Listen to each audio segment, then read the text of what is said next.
socialistes, vous leur donnez pas envie aux gens. Très franchement, je vous avoue que j'aborde cette question de l'abstention avec humilité et un peu de nuance, et aussi avec un peu d'esprit de responsabilité collective.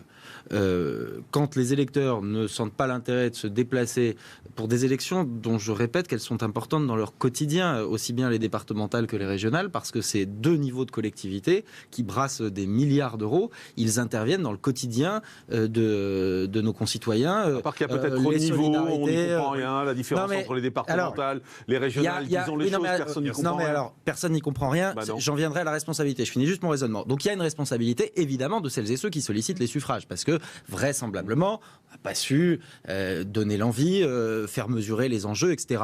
Il y a une responsabilité aussi, je le dis, sans incriminer personne en particulier, mais des médias, et je ne retire pas la responsabilité des politiques, mais on a tendance à aborder la question des élections en général et de ces élections locales en particulier par le petit bout de la lorgnette politicienne, qui va être devant, qui va être derrière, quelles sont les alliances, etc., sans évoquer combien il y a eu de reportages sur les compétences des départements ou des régions. On a eu un dysfonctionnement qui est majeur, et là le ministre de l'Intérieur aura à s'expliquer sur l'adressage effectivement des professions de foi, parce que beaucoup de nos concitoyens les attendent et forgent leur opinion d'ailleurs à la lecture de ces professions de foi.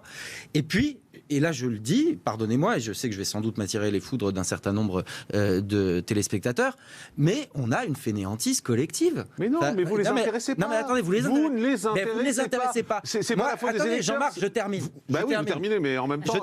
Moi, sans jamais attendre que quelqu'un m'ait intéressé, et je ne suis pas en train de donner des leçons, je vous parle de ma situation personnelle, je ne dis pas que je suis un exemple à suivre, sans jamais avoir attendu qu'on m'intéresse à la vie publique, ça m'a toujours intéressé, parce que j'ai compris très tôt qu'une part de mon destin individuel était liée à la façon dont nous savons... Mais vous avez entendu les gens, ils disent on peut voter pour l'un ou pour l'autre, ça ne change rien, notre quotidien, c'est pas vrai. Par exemple, notre vie ne change pas. Par exemple, sur les transports, vous avez des départements dans lesquels, il y a la gauche par exemple qui est en responsabilité, où vous avez la gratuité des transports pour les collégiens. Il y a d'autres départements qui sont plus souvent dirigés par la droite, où cette gratuité, quand il y a une alternance, elle disparaît. Ça change, pardonnez-moi, c'est un exemple parmi d'autres, ça change le quotidien. Vous voulez savoir... Vous voulez pas reconnaître que vous les intéressez pas, les gens, en fait, ça vous fait mal au cœur de reconnaître. Et quand je dis vous, encore une fois, vous avez compris que c'était pas personnel. J'ai commencé par dire parce qu'il y avait une responsabilité. Oui, mais c'est la principale. Non, c'est pas la principale, Jean-Marc. Parce que ce que montre cette abstention, c'est aussi une forme de désintérêt des individus à la façon dont on organise notre vie collective. Donc c'est un problème qui est bien plus profond. On ne comprend pas. Non, c'est pas compliqué. On ne comprend pas les régionales, on ne comprend pas les départementales. Jean-Marc,